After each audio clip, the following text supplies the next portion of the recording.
In DaVinci Resolve, you have the possibility to add windows and to track these windows using the tracker.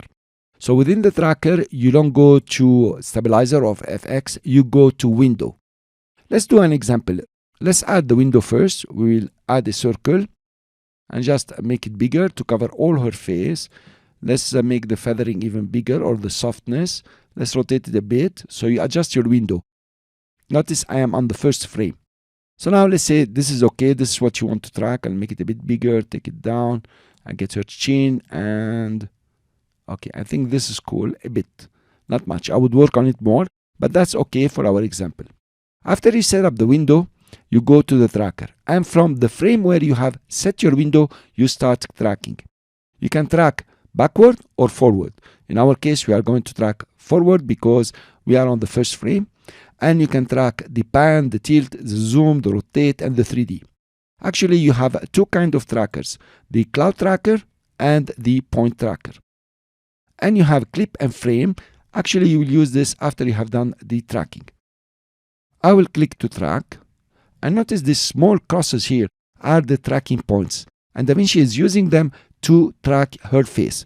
Some of them are outside the area that you are interested in. You could eliminate them. We see that later. It's no big deal. In fact, it's going to track it at 100%. Now it has finished tracking. So you can come back and play your video. I will play backward to show you. And notice that the window is quite stuck to her face the way we have adjusted.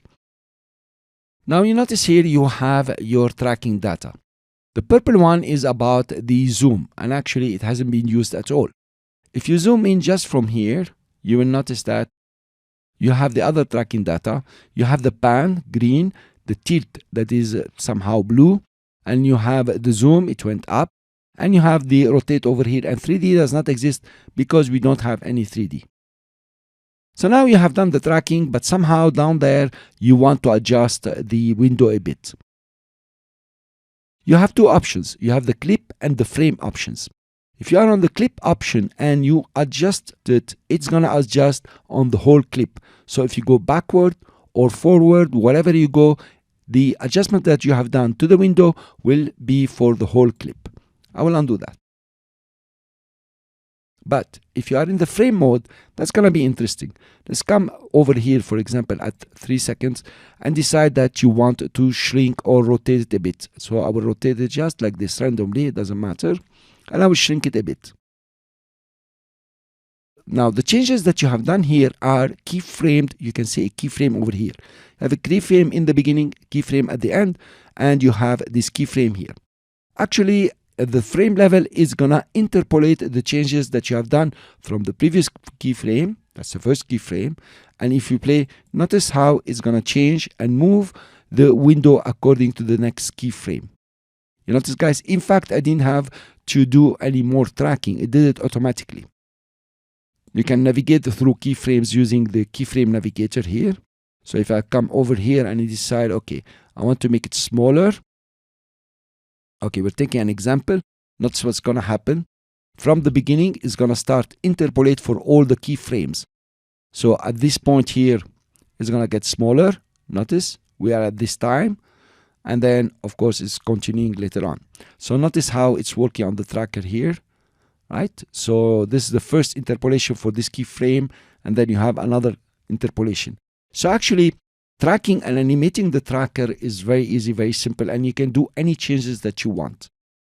I will undo the two keyframes here, and let's add some color adjustments. For example, I will take up the gain, make her face brighter, take down the shadows, okay? Now she's looking a bit different. Then you can create an outside node. That's what we usually do. And in the outside node, now you will adjust the environment from outside.